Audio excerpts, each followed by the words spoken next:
The brand new generation of the Porsche 911, the 992, was unveiled at the Los Angeles Auto Show this week. I've never been to a Porsche press conference before, so for me it was a pretty cool and exciting experience. And what they emphasized at the beginning of the press conference is that they thought California and the LA Auto Show is the right place to be unveiling the brand new 911. The most iconic sports car ever made is reborn. Yes, the time has come to reveal the next generation of the Porsche 911. Yes, here in Los Angeles, in California, in America, we could not imagine a more fitting place to debut the new 911. In the last generation, Porsche introduced turbochargers across the entire 911 lineup except for the GT models. Predictably, the styling hasn't changed a whole lot. You know it's going to be a 911, but there is a pretty dramatic difference to the tail of the car. It has this strip that goes all the way across, and from just the social media that I've been looking at, it seems to be pretty polarizing so far. Personally, I really like the retro lettering across the tail. I think it gives it a little bit of character and heritage. The 911 has spent many hours in the gym. It is more compact and crisp. Inside, it is a lot more intuitive with a new Porsche advanced cockpit. With 443 horsepower in the US, which equals 450 metric horsepower, the new S model is already as powerful as the GTS of the last generation.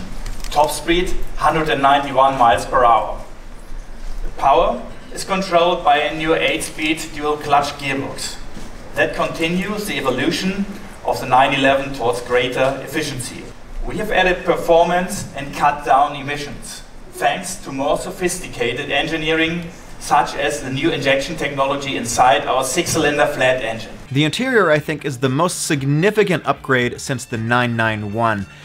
It's really much more modern now. 2 generations ago, in the 997, it was well built, it was well put together, but the interior was already a little bit dated even when it was released. The new generation is now really on par with their SUVs like the Macan and the big car like the Panamera.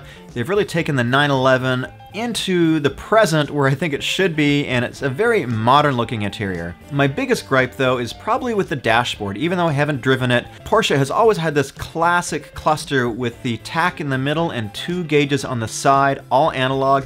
Now the only analog gauge is the tachometer. They've got a digital display on either side of it. I guess it's just the wave of the future, but it doesn't appeal to me as much as the classic analog setup. I've never stood at an auto show at a press conference with a microphone in front of a car before. It was slightly daunting, but I think I did okay. Here's a little bit of that footage. Of course, Porsche doesn't exactly reinvent the wheel with any of these in terms of styling. They just get a little bit more refined every single year. But to my eye, this looks really nice. I know the rear end is a little bit controversial, but that's always what happens with all the new 911 models.